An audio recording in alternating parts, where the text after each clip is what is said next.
Good morning and welcome to the first and hopefully annual Leduc EMS Symposium. I do want to start out with a land acknowledgement. So the City of Leduc acknowledges we are situated within Treaty 6 territory, comprised of the ancestral and modern day territory of the Cree, Dene, Disapi, Anishinaabe, Nakota Sioux, as well as the Métis people. We acknowledge the many First Nations, Métis and Inuit, whose footsteps have marked these lands since time immemorial. We understand we are all treaty people with shared responsibility to this land and to each other. At this time of truth and reconciliation, we welcome the opportunity to listen, learn, and act. So my name is Brian Singleton. I'm the fire chief in the City of Leduc, and this is really neat to see a lot of old faces that I remember from many days past. So I think this is an opportunity not only to learn, but it'll also be an opportunity to network and meet some new people and definitely look at the vendors that have helped sponsor this as well. I do want to thank Glenn Tom, who had this idea and has put a lot of work and sweat into making this day happen. And I know he's had a lot of help, so he can probably thank the other people that have helped him. But thank you for coming, making it possible. I encourage you to continue to listen and learn, and you didn't come to hear me speak, so I'll turn it over to Glenn, who will be your host for the day. So welcome.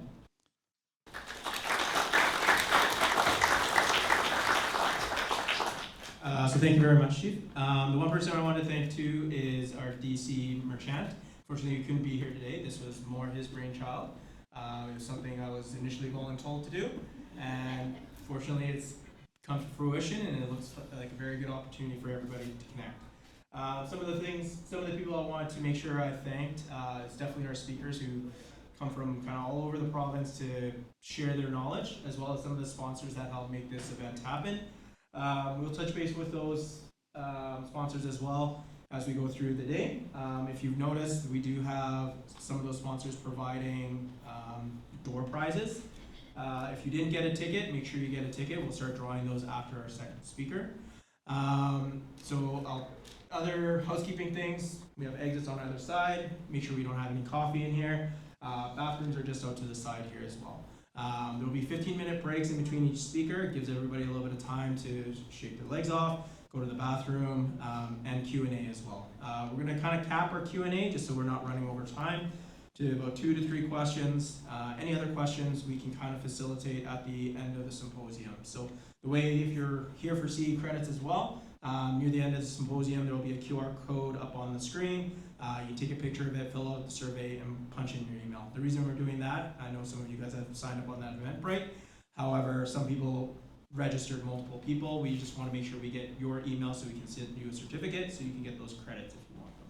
Okay. The other thing is too, the McLeod Center here has generously sponsored the videography for this event as well. So that will be distributed and posted as well for anybody to access that can come here. So again, you don't want to hear me talk too much. We're here for some of these subject matter experts. And our first talker, my notes, Emily Montgomery. She's been with us for 15 years, or she's been in EMS for 15 years, with the City of Leduc for 10 years, and a clinical educator for 4 years. She's been working on this project with Penthrox for the last 3 years, and this is her first opportunity to kind of share that knowledge with everybody. So I'll bring Emily Montgomery up to the stage.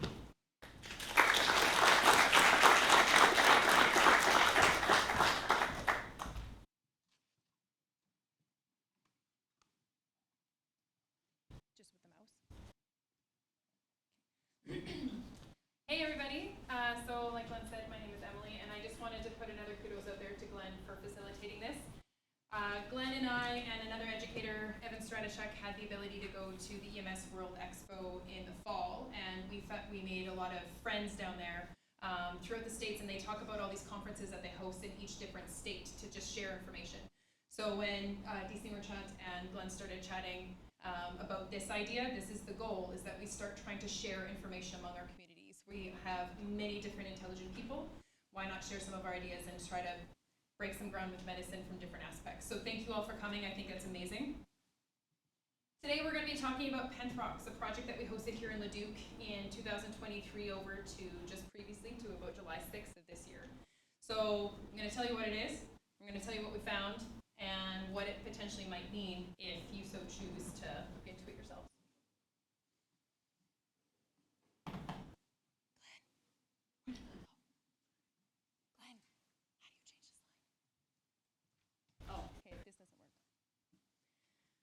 today we're going to cover a little bit of the background of the medication, where it came from, what it is, where it's used. We're going to talk about how it came to happen here in Leduc as well. I've gathered a lot of statistics from our crews. They were very diligent and very lovely about gathering evidence for me, so I'm going to tell you some of the information that we found and collected. What does it all mean? And then I'm going to give you a little bit of a tutorial at the end of this about how to use, and I hope that you guys see how easy it is to use. We love user-friendly. We love to make our lives easier in this job, I think. So first and foremost, I need a little bit of crowd cooperation. Has anybody in the crowd ever used Penthrox before? Okay, awesome. Keep your hands up. I want everybody's hands to stay up. How many of you that have used it feel that it worked really, really well? Honestly. Okay, I'm going to say over 50% of the people put their hands down. Now, we all know that that's going to be based off patients. We know that that's going to be based off the situation, the type of pain you're treating. But that's a pretty significant drop in hands. Of over 50% of people's hands went down about our frontline BLS pain management. I feel like that's a pretty big thing to be aware of. Okay, another honest question. Who here chose not to use Penthrox even though you could have because narcotics were easier? Okay, a lot of those hands just went right back up, okay, right? I think we've all been in that state before because I know that all of us are getting out of shape and there's this big, like, trying to get fit thing in the world today, so why not add 25 more pounds to the patient that we're hauling up the stairs? Because we all need to do leg day, right? No, like, we don't want to carry extra things with our kits. We want to carry what we need into the call, and in reality, pain doesn't kill anybody, right? I'm saying that for the first time. This is a new concept. Pain doesn't hurt you. Pretty sure we've said that once or twice. So we now have this medication that we say it's a good thing, we say that it's working, but we're opting not to use it because we don't like it. So how can we offer it to our patients to give them a BLS pain management if we don't even want to take it out of our trucks or undo the straps in the bench seat or haul it up the stairs on the scoop because it's going to slide off into the firefighter's base at the bottom, right? Who here works or has worked a BLS truck? Pure BLS, no ALS. Good, okay. So we have quite a few of you guys that have been on the road, you, yourself, and another PCP, maybe before you guys were ECPs, or if you're still PCPs. Have you ever been in a situation on that BLS truck where someone called you for help, and they were in pain, and you had to say, that's nice? Right? I can't help you. Depending on the nature of the pain, depending on how far out they were, or maybe how cold it was, you now all of a sudden don't have a BLS pain management option. That's a little bit limiting. I don't think any of us like that feeling of like, you called me for help and I'm just going to sit here and watch you and hope you get better on your own. So out of those people that said you've been in that situation where you couldn't help them with their pain, who here had to call for an ALS chase? That was more than like 15 minutes away, probably. The reality of the world today, right? So now we have patients where they've called an ambulance, they get one, and we can't do anything. So now we're going to call another ambulance. So now we have 4 people that are tied up with a simple complaint of I'm in pain.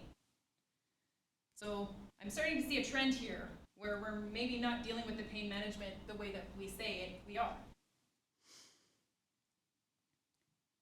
How about who here can say that every single time they filled out their truck check, they have picked up the bottle, inverted it 3 times, cracked it, and then wrote down the actual number on the gauge every time?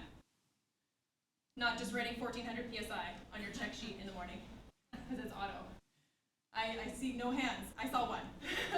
I saw one hand, and we know that she's probably lying, so that's okay. All right, so now we don't have consistency, because what happens if you don't invert the tank once you charge it, and then you bleed it off? Are you bleeding off the medicine, or are you just bleeding off the mix of air that's actually creating a proper concentration? Interesting, okay, so we're now doing it wrong. I'm doing it wrong too. I'm not saying you are. We've all done this. I've written 1400, sorry, Cap. What about when you go to use the Penthrox? So it's one of those, about 30% of the calls where you guys have said that you've used it, it's worked. How many of you remember to look at the PSI before you give it to the patient? I see no hands. So now when you're writing your legal document at the end of the day, and we're keeping track of our medication use because that's what we're supposed to do because we're all diligent practitioners, and you're just like, okay, they've been breathing a lot, and you're at 900 now, so let's just say it was full, and you've had 1100. Who has maybe made up that number once or twice? Okay? I know it's video recorded, so they might find you later. That's not my problem. I'm sorry. Okay, so we now have this medication where we say, why change a good thing? I ask you, is it really that good of a thing? So it's for traumatic pain, but not in the chest, not in the stomach, not in the head. So take those out. It's a little bit limiting when you think of it that way. Plus, you can't use it in cold temperatures. So it's really good that we don't live in Canada that always stays above a balmy minus 10 degrees, right? Does everybody realize that Penthrox can't be used in less than minus 6? Interesting. Okay, so Canada, hoorah, really good choice. And then we've talked about this part of how many people, now I know we have fancy new stretchers, but when I started we didn't have battery operated stretchers, and we were very aware of our backs. I think everybody here is very protective of our backs and of lifting. We carry patients of every shape and size. So does anybody here want to make that work harder when we're already dealing with the dynamic that we don't know what the stairs look like, or if we're going into a smaller trailer where the hallways are about 2.5 feet wide, carrying them out, trying to secure this tank on top of the monitor, which is very light, tiny, or the D-tank, or whatever else you're carrying up and down these stairs. You now have to sacrifice the potential safety of your patient because you're juggling this tank for pain. Because we all know if we're at that point of the equation, we're going to say, pain doesn't kill you, leave it in the truck, let's get them out first. Or there's not enough light in the basement, I don't want to start an IV, so we'll just get you out, hope that your pain isn't that bad, and then we'll deal with your pain in the truck. I'm hoping that some of these comments are pretty similar. I'm seeing some nods, nobody wants to raise their hands, that's okay, I won't tell. All right. So then we ask, if it works, don't change it. I think based off that conversation we just had, does it work? Does it work for us? Does it work for our patients? And that's a twofold question. Does it work for us? If you guys are opting, and myself, opting to not use it because it's not a great choice, is it working for us? I would say that I'm probably sitting at about 50% of the patients that I've given it have used it and loved it, and 50% either don't understand how to pull. It's not great for seniors because you have to pull quite hard. It's not great for patients that are just kind of like, I've taken 2 breaths, I'm not seeing anything or feeling anything, I'm done. It's not working. Or they don't like holding the hose that pulls down on your wrist because it's quite a heavy weight. So why would we carry a medication that the majority of the time people are not using it because they don't like it? And then the question is, but there's not another option. We don't have anything else to look at. So why are we even having this conversation? Well, that's the basis of what this project was in Leduc, because I believe in looking at all of our options and trying to pick the option that's best for not only our patients, but also for us. Because anybody can go to a call where someone's in pain and be like, you know what, I didn't sleep well last night, I know you're in pain, but I don't have to treat your pain because pain doesn't kill you. So get in the ambulance, let's go to the hospital, I'll drop you off. They can treat your pain. Because nobody here has ever said that. Right? So if there's another option that's not only more friendly for our crews, but also for our patients, and treats a wider modality of pain, why shouldn't we consider it? So I give you a cliche. This is the only cliche of the day, I promise. No other cliches other than this one. But medicine is always changing. I think we've all heard that from the get-go. As soon as we started in paramedic school, PCP school many years ago, or a couple years ago, medicine is always changing. So why do we feel like we have to wait for big breakthroughs to try to look into other options for our patients? Why can't we challenge ourselves to say what's out there as departments, whether it's AHS, whether it's fire departments, whether it's contract services like Associated? Why can't we ask the question of what can we carry for our patients that will be better for them and for our practitioners to carry? If medicine is always changing, why don't we change with it?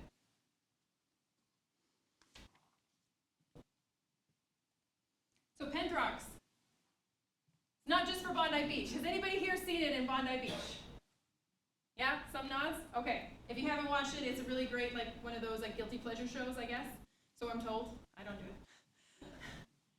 So Bondi Beach is a beach in Australia. They're well known for having to deal with a lot of traumas, arrests, different situations as lifeguards. This Penthrox is one of the medications that's shown quite often on TV. You can see a lot of patients using it on YouTube to see how easy it is and how safe it is for these guys to use. But why do we even talk about Penthrox? Where did it come from? Has anybody here ever heard of Penthrox before? I've got a couple nods. Oh, this is great. Glad. Okay. If you went back 2 years ago, if you don't watch Bondi Beach, have you heard about Penthrox? A little bit less? Okay, so it's starting to gather some momentum, but it's not common knowledge. So why is it that we all know what Penthrox is, but nobody's ever heard of Penthrox? I will tell you this, it's not a new medication. It's been around since like the 80s. Not new. But I didn't know about it. I learned about it once upon a tailboard at our fire department, and I think probably a lot of fire departments, we start our days off with a meeting in the morning to just try to figure out our days, plan our days around calls that we don't know that are coming in, and see if there's any updates. And then after we have all of the official language, then we solve the world's problems over a cup of coffee. Does everybody start their day like that? It works really well. Nobody's ever angry or bitter in the morning about starting their shifts. So once upon a tailboard, I was having a conversation with a fellow firefighter, Brandon Novak, and he brought up this medication. He's like, I've seen this, and it's crazy. I had a conversation about it with someone in Saskatchewan, and I think you should look into this.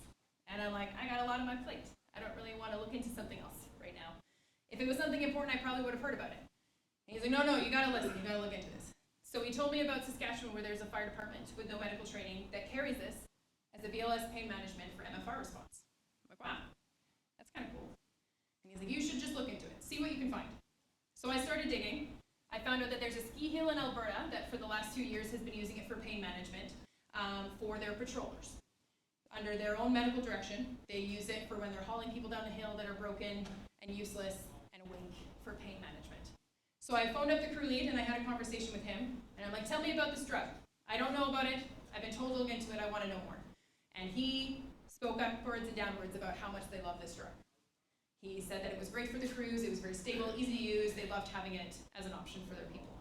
Like, okay, I'm biting, I'm interested, I want to know more. So then I started doing some research, and I'm just like, where is it coming from and why haven't we heard about this? So once upon a time in Canada and the US, it was used as an anesthetic in the OR in the 80s, but it was at a very high concentration. We're talking about like a 50 milligram dose of fentanyl versus a 50 microgram dose of fentanyl.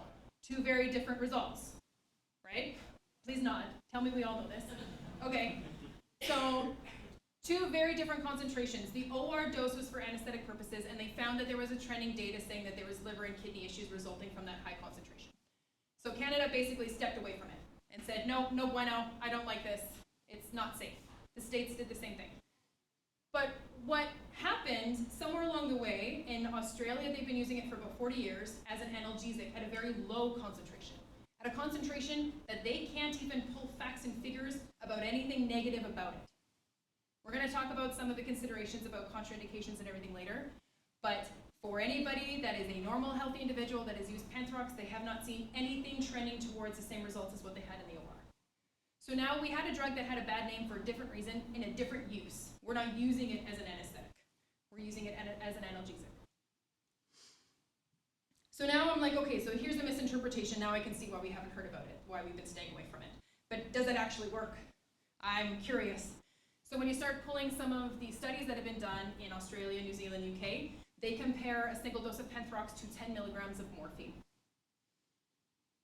I hope everybody understands those numbers. That's a pretty big deal. That's a lot of morphine. That's a lot of narcotic-based analgesia.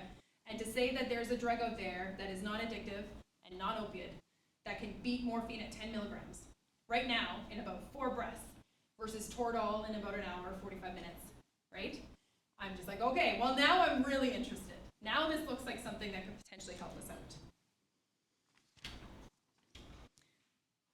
So one of the problems that I had, because normally when you dig into these things, you try to find the good and the bad. You try to figure out what's actually going on. And ironically, I had a coworker of mine that wanted to write a paper for school here recently, and he needed a study to say positives and negatives. And he came to me after a couple weeks. I sent him all my statistics. He was writing the paper, and he's like, Em, I've got a problem. I'm like, okay, what's your problem? He's like, I can't find a negative study. There's nobody that has anything bad to say about this drug. And I'm like, all right, well, that is a problem. Let me see if I can help you. And I could not find anything negative outside of like the contraindications, the normal parameters of the drug about this drug. So I'm like, again, normally if you want to find the bad stuff, it's pretty easy to find when you go into the interweb and do some searches. We couldn't find much on this drug. Since I started this project and looking into this about 4 years ago. At the same time that I was having this conversation and trying to bring it into Alberta, BC started having a conversation to look at it for their protocols. They moved a little bit quicker than us. We had some bumps in the road that we had to navigate here. And since then, they have adapted it as a full-time medication into the entire province of BC protocols. Because once they started using it, they bought into it. And they have a higher percentage of BLS cars than we do. And it's one of the reasons why they bought into it. So BC tried it, they loved it, it's now part of their practice. So again, it is coming to Canada, we're working on it. So I collected all of this information, I started asking all these questions, and I'm like, okay, so what do I do with this? I don't know what to do with this. I'm a paramedic on the road, I'm a firefighter on the road. What can I do with this? So Glenn and I actually worked on it for a few days together, and then we tried to put together a business plan to be like, what if we trialed it? What if we shopped? Why can't we shop for the right medication for us? This medication is not a clinical trial. It's approved for use in Canada. We are not breaking ground here, but we want to see if it's better than what we carry.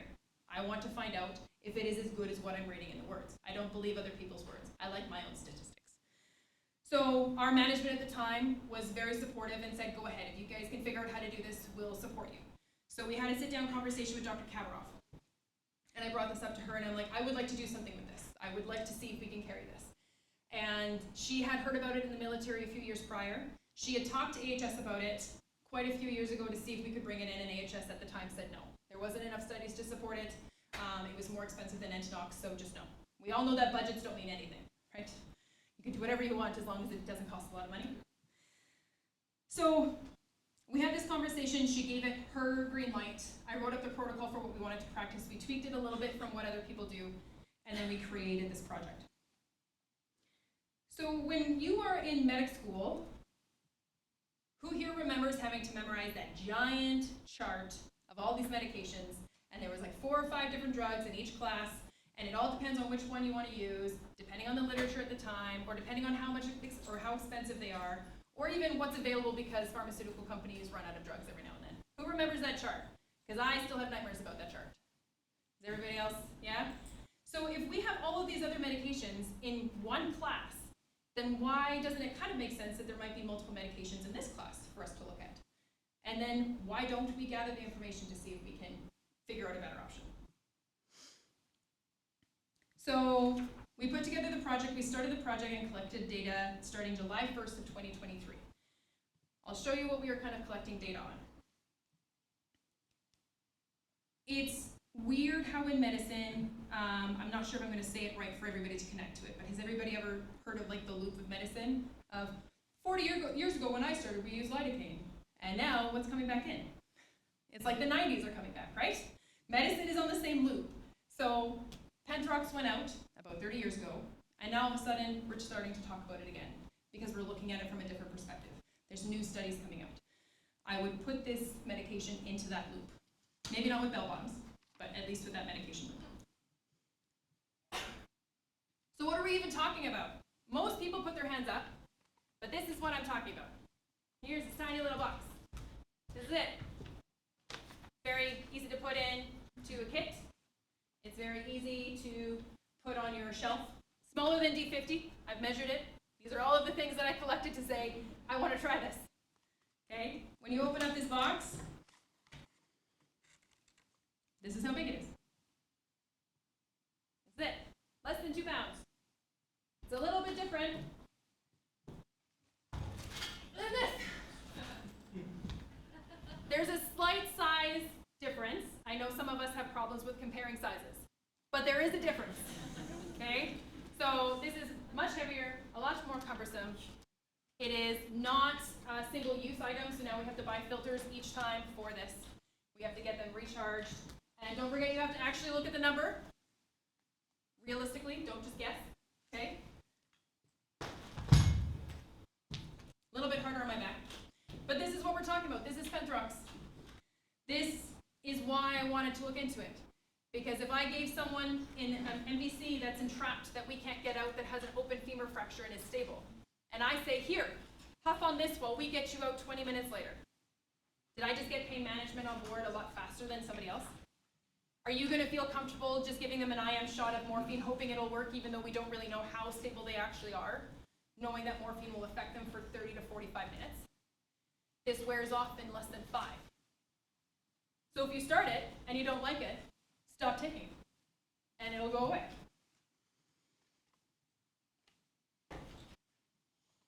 So how does it work? It's, in medical terminology, it's a fast-acting inhaled fluorinated hydrocarbon volatile anesthetic. So it is the exact same class as Penthrox. It worked really well when I was having a conversation with the College of Paramedics because it is literally just like a distant cousin to Penthrox. When you look at the literature, they can't actually tell you why it works for analgesic at low doses. Detroit Medicine, we're really, really forward in medicine knowledge, we're really smart on the science part, and we don't know how it works. But it works. But because we don't know exactly how or why it works, there's different reactions with the patients. It's the same idea as Penthrox. Some people get very giddy, some people get somnolent, some people fall asleep, and some people just want to chat your ear off. It varies. We breathe it in, it's an inhaled analgesic. So you'll mix the medication, I'll walk you through that a little bit later. You get it moved into the blood rapidly through your capillaries, and then it leads to an extremely fast onset of analgesia for everybody. Usually we start seeing the results within 3 to 4 breaths. 3 to 4 breaths. It's gonna be metabolized by the liver, so contraindication number 1 is if you have issues with your liver, probably don't take it. And 60% of it's excreted through the kidneys. So guess what? If you have really bad kidneys, not a great option. The rest is going to be exhaled through the lungs. And why I bring that up, so you're going to use some of the medication, but just like the air that we breathe in at 21% and we breathe out 18%. So we don't use all the air. This is the same idea. We'll breathe it in, we'll use some of the medication, and we'll breathe out the stuff that we don't use. You want to exhale through the inhaler because there's a carbon filter on top to absorb the medication that wasn't used by the patient. It's frowned upon if you get high with your patient in the back of the truck. FYI. It's a lot of paperwork, you don't want to do it. I've never done it, but you don't want to do it.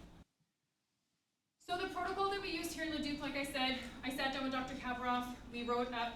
This is going to be pretty self-explanatory for the most part. We're going to use it instead of nitrous oxide. I kind of broke down all of the things you can use it for, but I think we're all aware of everything that you can use it for. The big ones I want to show you: chest trauma, abdominal trauma, facial neck trauma, minor head trauma, as long as they are aware. This is a self-administered medication. If they are GCS of 9, please don't just put it in their lips and hope for the best. It doesn't work that way. They have to be awake. You can use it in conjunction with your ischemic chest pain protocol. Acute abdominal pain was one of the things that I talked to Kavaroff that I wanted to try to do with this medication, because other services don't use it for acute abdominal pain. They only use it for traumatic pain. It's not out of the product monograph, but it was something, it's kind of like reading between the lines. And I have some pretty interesting stats to do with that, because on the BLS side, who here can treat abdominal pain? Well, that's right, that's one of those ones that's just unanswered. And you either drive to the hospital or you wait for someone to come behind you, right? And then it can be an adjunct for your procedural sedation. The dose is 3 mils, so when you look at the containers that you guys are looking at right now, that 1 vial is 3 mils. You can have, as an adult, up to 6 mils in a day, so 2 doses in a 24-hour period.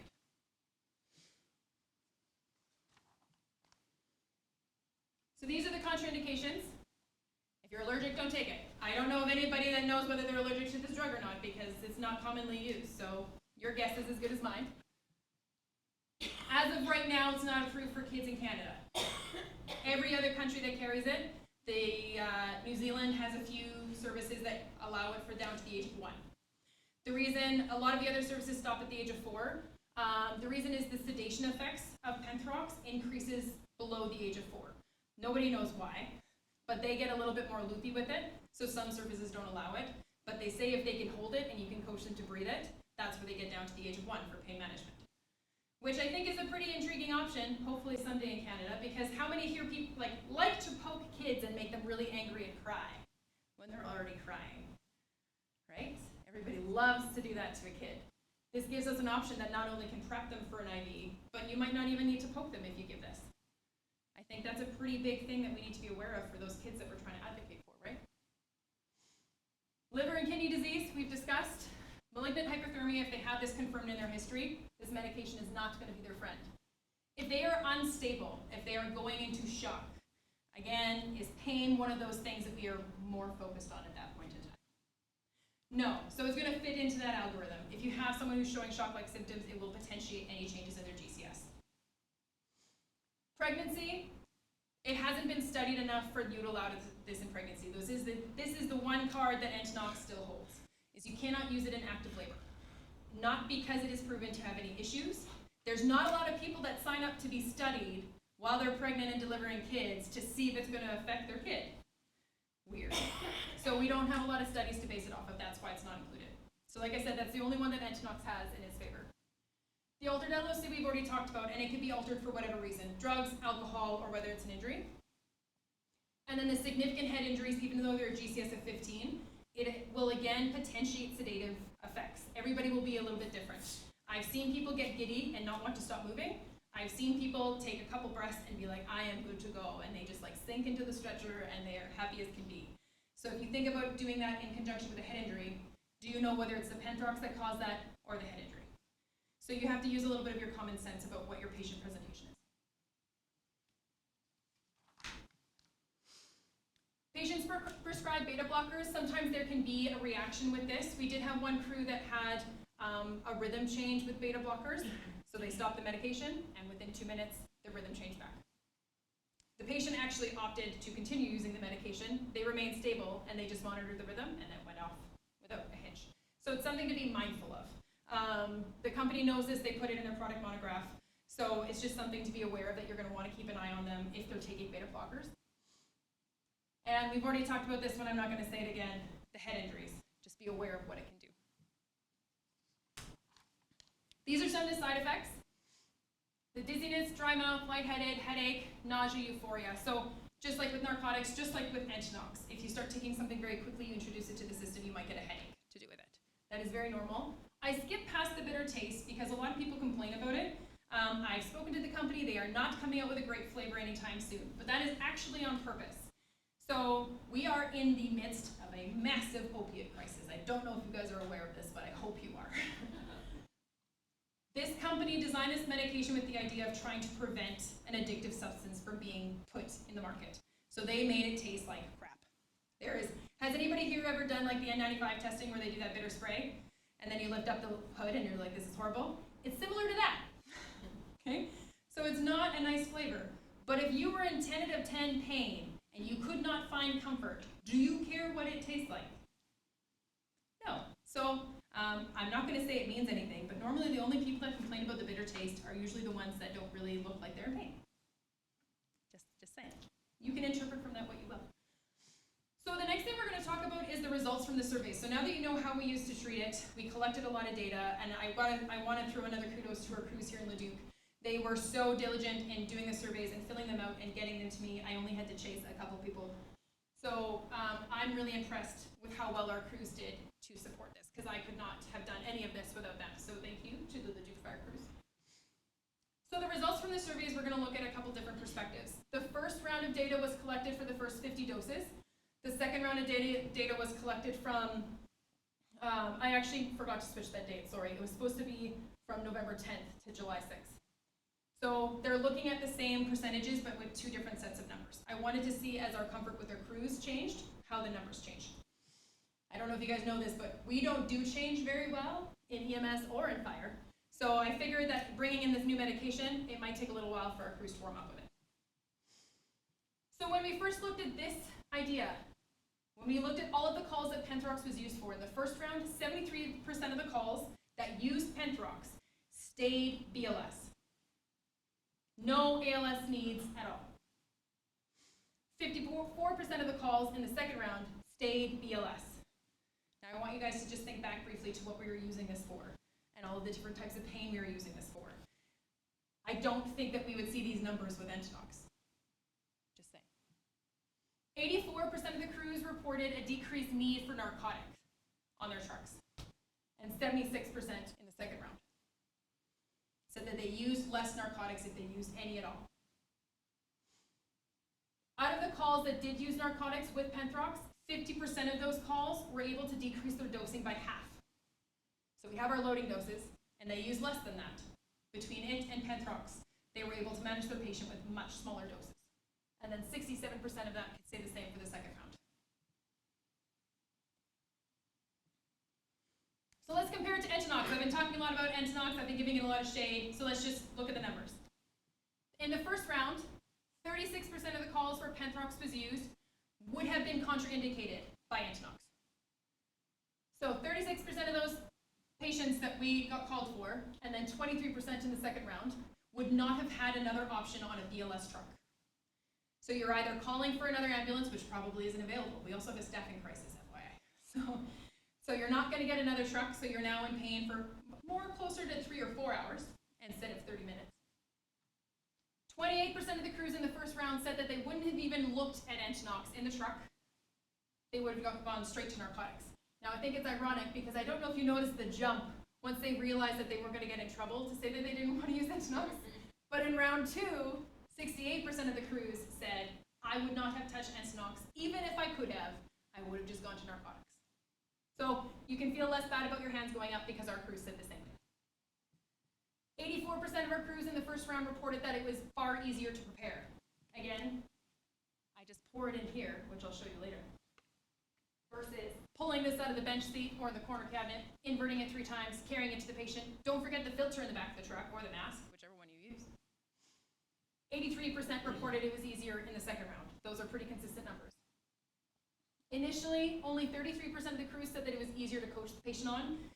Penthrox doesn't have that pull with it like Penthrox. It is literally just breathe in and out through this tiny tube. So the second round, 85% of the crews said it was easier to coach the patients on how to take it. I think a lot of that, after having some conversations with the crews, a lot of that was the crew confidence in Penthrox, that they had a better understanding it. They've seen it now, they were comfortable with it. So I'm going to guess that that's why we see such a difference in those numbers. So for pain management, did it work? In the first round, 60% of the patients that used Penthrox reported a 4 or more reduction in pain. 4 or more. That's a pretty big shift from 10 out of 10. In the second round, 67% of the patients. So those numbers are pretty similar. Those are pretty big numbers to say that I took you from a 10 out of 10 to a 6 out of 10, and I haven't poked you yet. 65% of the patients that said that they only had a 2-point pain reduction didn't want anything else. They said no to additional pain management.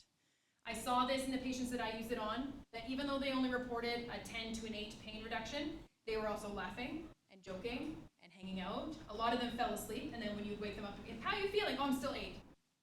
Or I'm still 10, and then they would fall back asleep. So there is that mild sedation effect that actually helps you. So even though you wake up and you say the same number, they settle.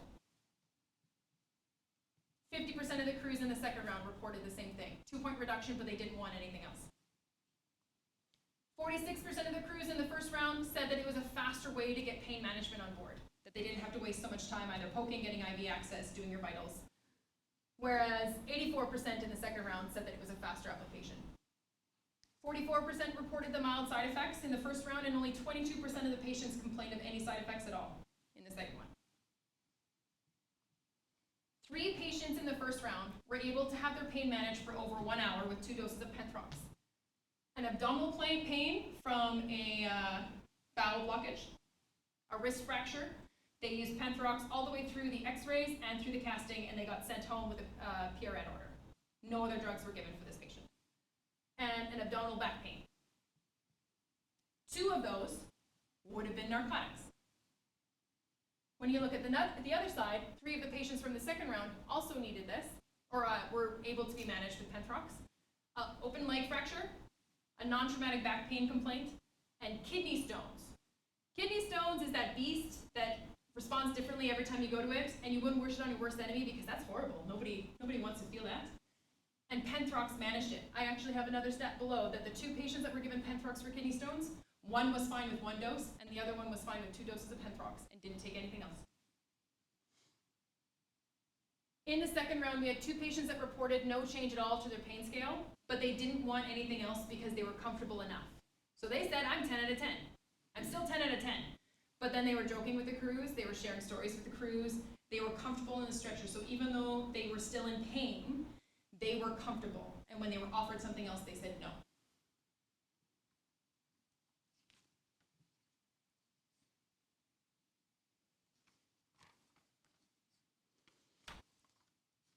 So these are some of the stats that I'm personally really proud of because through the faith of Dr. Kabaroff, we were able to get these numbers. In the first round, 24% of the doses were used to treat abdominal pain. Those 24%, those patients, would not have had pain management from a BLS perspective. 22% in the second round were used for abdominal pain. Out of the ones in the first round, 83% were successfully treated within the BLS scope for abdominal pain. How many, do you guys remember how many arms went up that said that on a BLS truck you felt hopeless about pain management because you had nothing else to offer? I feel like we might have potentially found another option for you guys to carry. So 36% of the 22 were treated successfully within the BLS scope as well. That number dropped because there was a few patients that used Toradol as well in conjunction with Penthrox. 2 other patients in the second round that were treated for abdominal pain were able to use Penthrox with narcotics, and the narcotics, again, were over half the dose of what was normally needed to manage their pain.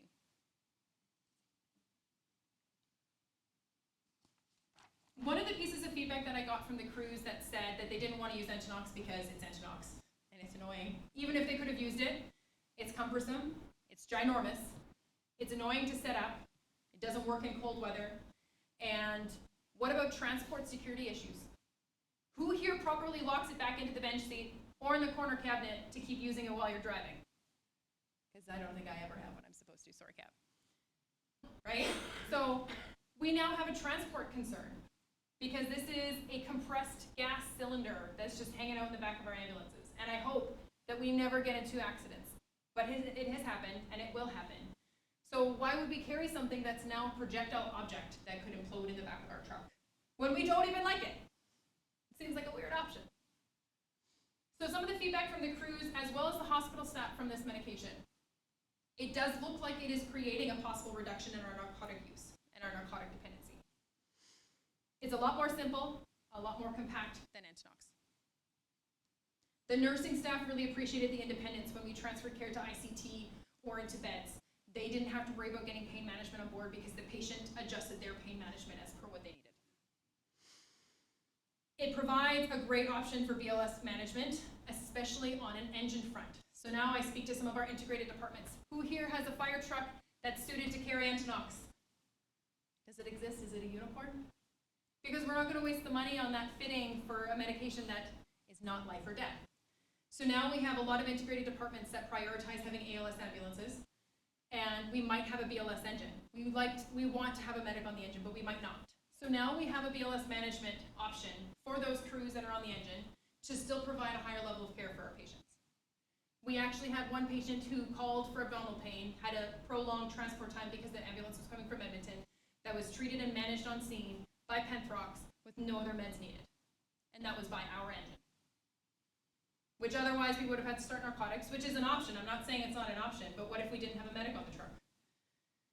Then we're really showing up to be the firefighters in the IV pools because there's nothing else we can do. It has been added to the BCEMS protocols. They've already added it. It's proven to be safe. The literature is there. We are not breaking ground. And it's really easy for the patient to be managing their dosing, their concentration, and their comfort with this medication. If they start getting the side effects, they can stop breathing for a couple minutes and then breathe it again when the pain goes up. We did have a lot of people ask us about when is it coming for pediatrics. TBD, I don't know, we're working on that. There's a lot of conversations in the background, we're seeing what we can do. Sundry is actually doing a trial right now from a medical first response perspective of using this medication where they are giving it without PCP and ACPs, they're just giving it off their engines. So they're doing a trial right now. That's how safe this medication is. It's actually an over-the-counter medication that you can get prescribed and take home. That's how safe it is, okay? I know that the common phrase is that pain won't kill you. Pain hasn't hurt anybody, it's fine, like you'll get over it. But if there's options out there for us to challenge what that actually means, shouldn't we be looking at them? Because I feel a lot better when I know that I'm actually trying to do something for my patients to provide comfort for them. And this medication gives us a better access to that in a very all-around way from different perspectives. This is a medication that the college is in favor of.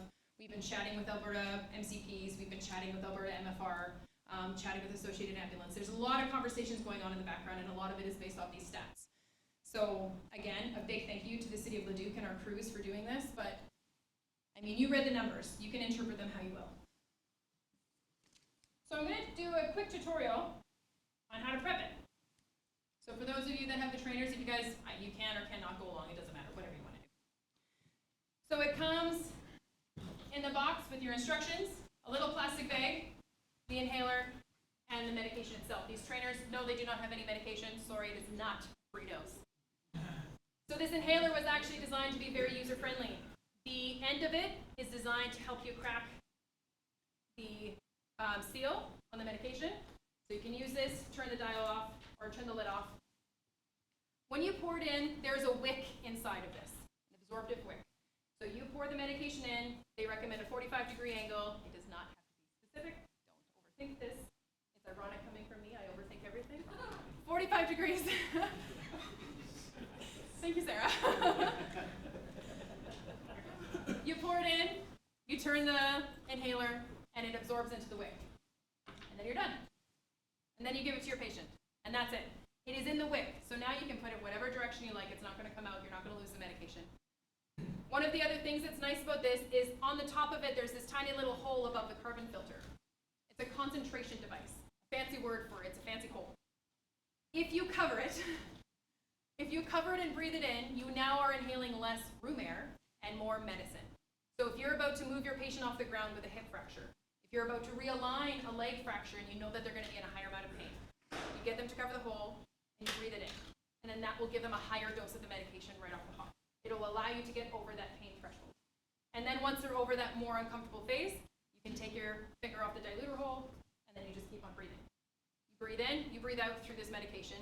We adopted a practice in Leduc to make sure that your exhaust fan is on, to make sure that if they forget to breathe it out, you're just circulating fresh air. Again, there's been studies shown that practitioners that are involved in this in a closed environment, like us, they haven't seen any trending data to support that there's any issues. I even tried to find that. I couldn't find any negatives. Okay? And that's it. Depending on how quickly your patient is breathing, this will last you 20 to 45 minutes. So if they are in a lot of pain and they cover that diluter hole and they huff on that, you got about 20 minutes of pain management. Okay?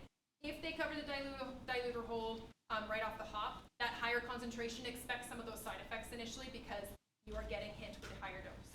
Those usually subside within 6 to 10 breaths. That's how quickly they kind of get used to it. If they are just breathing it normally and are just using it as per needed, I've had one inhaler last about an hour, is what I was looking at.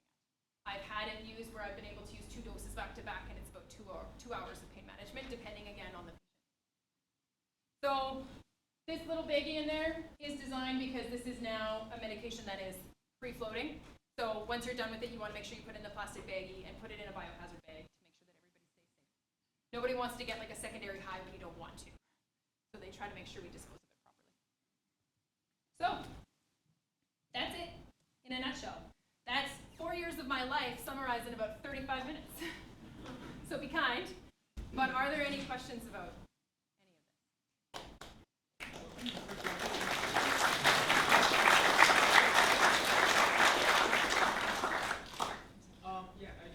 any of this?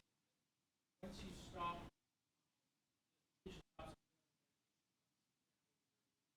Usually less than 5 minutes.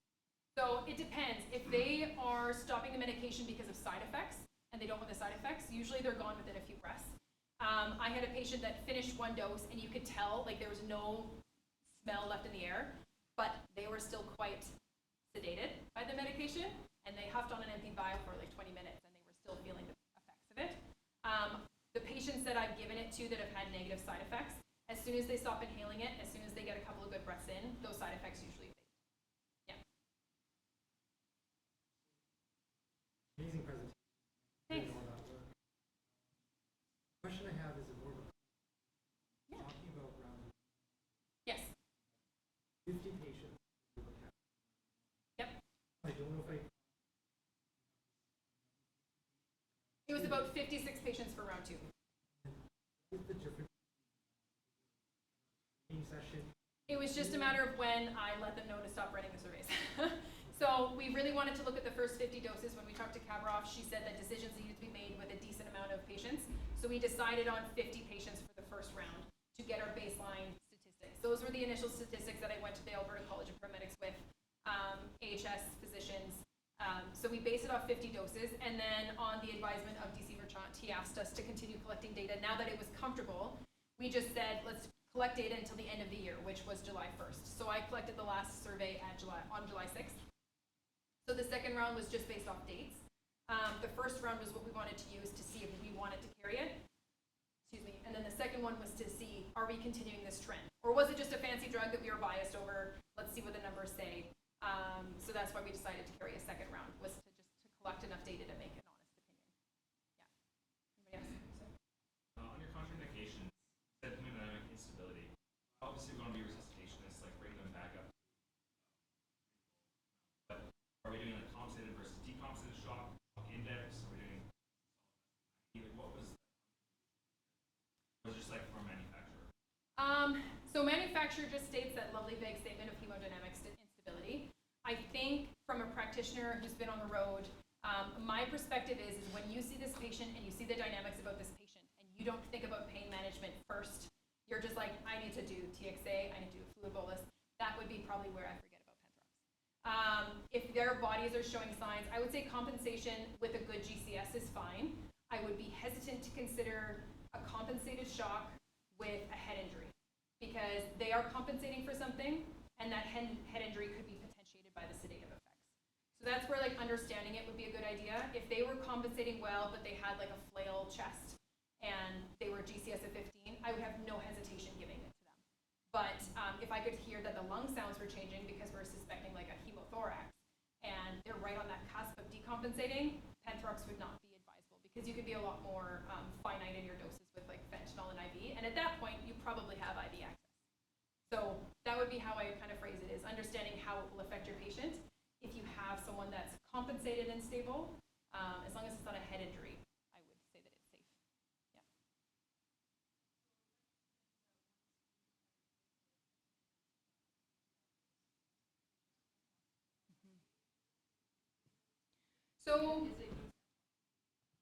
So at the hospital, we have a conversation with the nurse and see what the nurse's comfort is. They'll chat with their physician. If the physician and the nurse are comfortable taking over, then we hand it over to care with them. We haven't been leaving it in the waiting room, so if we download a patient, it's not staying there because of we don't have anybody to monitor them in the waiting room. Even though it's an over-the-counter medication, it's an over-the-counter medication with a honest conversation about what they need to do with it. So we don't want to just abandon it with the patient in the waiting room.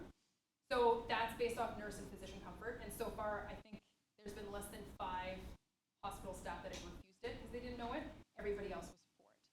The question about the ambulance is a really good question. So this is a conversation I was navigating with Dr. Kabroff before she left, and we have a meeting later this month with Dr. Pretty to hopefully navigate this one, is that we originally had the approval from AHS to transfer care, and it sounds like there was some kind of a speed bump along the way to say they're not comfortable with us handing over care because they don't really know the medication.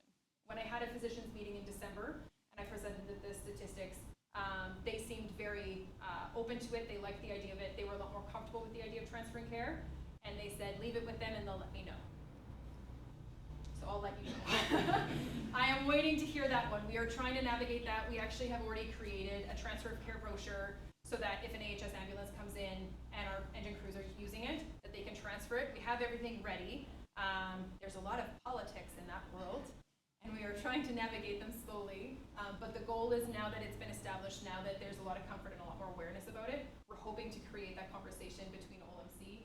The last I heard was that there was a conversation of just an AHS crew being able to call OLMC, confirm that they can continue it, and they continue it. I'm keeping my fingers crossed because that would definitely help us to continue that patient care. For now, we just transfer the care to our own ambulances and it's not a problem. But if an AHS crew comes in, we're trying to figure that one out.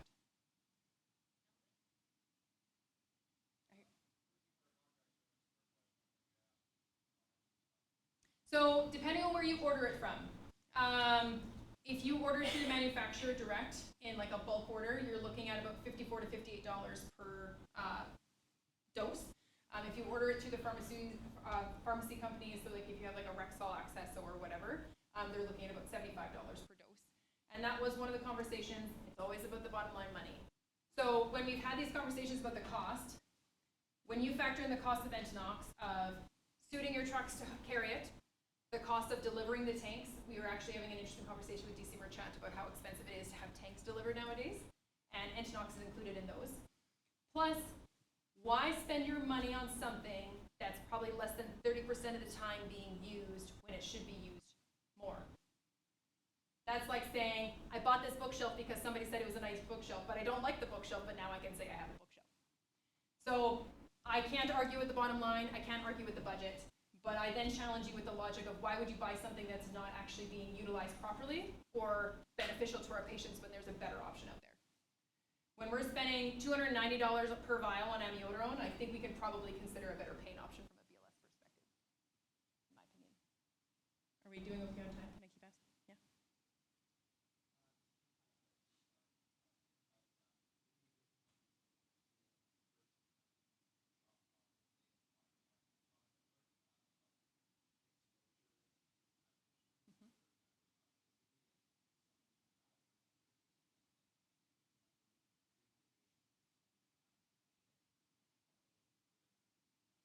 So I have, and I've done a lot of research into that. The only thing that I can find that grounds that is if you're doing this wrong, or if you're staring in your patient's face and they exhale on your face, which I don't know if that's a common practice. It's not where I'm at. But we use the exhaust fan for that purpose, and the manufacturer has put this carbon filter on it for that reason. The amount of medication that actually comes out of the vapor pen once you use the inhalation exhalation through the carbon filter, it's negligible. There's a lot of studies done in Australia because they use it in a close quarter too. They haven't found enough trending data to say that there is a problem unless you are 100% doing it wrong. So I feel like there's probably going to be other trending data. I can't give any recommendations if you yourself have kidney and liver issues. When I have given it in the truck, outside of smelling it within the first couple minutes when you mix it, I don't notice it in the back of the truck. I can't smell it because between the carbon filter and the exhaust fan, it doesn't stay in the ambulance.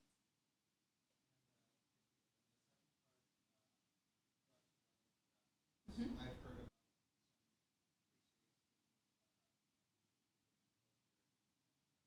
products like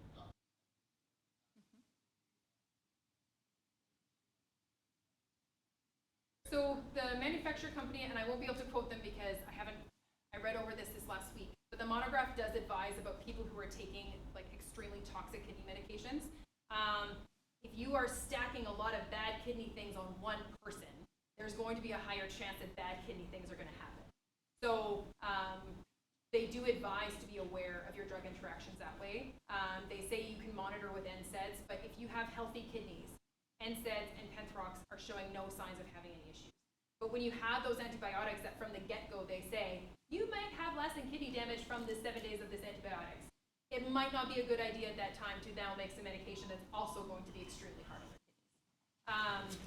I would have to advise you to go to the product monograph to get a precise answer, but that's generally my understanding is if you know that you're mixing 3 or 4 things all together that all don't really like the kidneys, there is a good chance that that would then be bad for the kidneys.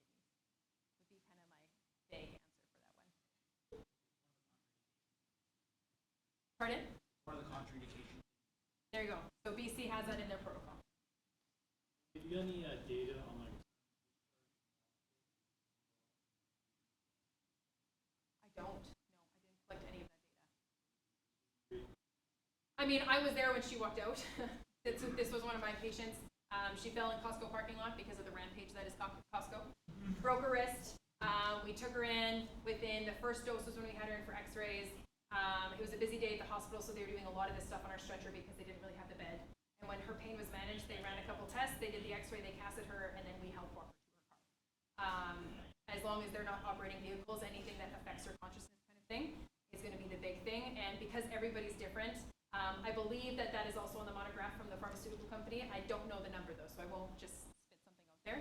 But there would be an advisement of you're taking a medication that could potentially alter you. You shouldn't be operating machinery, that kind of stuff. So I don't have a technical number for you, and I don't have discharge stats. No. It's hard to get other people to share. It was hard enough for me to get firefighters to write extra paperwork. I didn't try the hospital staff. Anybody else?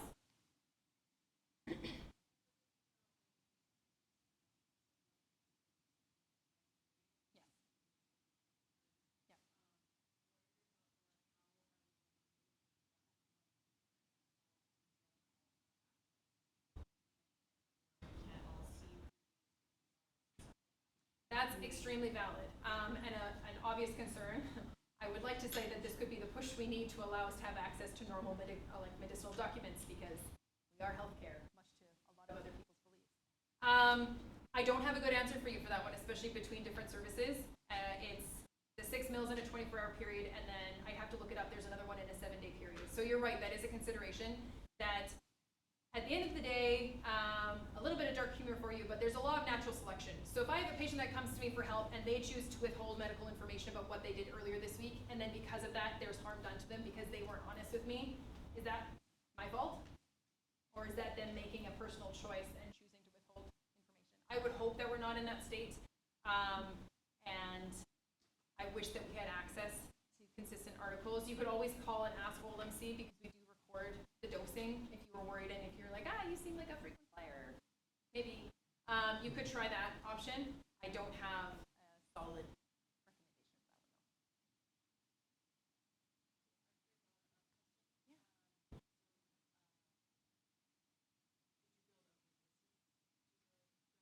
though. Not that I'm aware of, but I'd have to do more research into that. I'm not familiar with data that supports that. I haven't come across anything that says that, so I can't speak on that one. Yeah.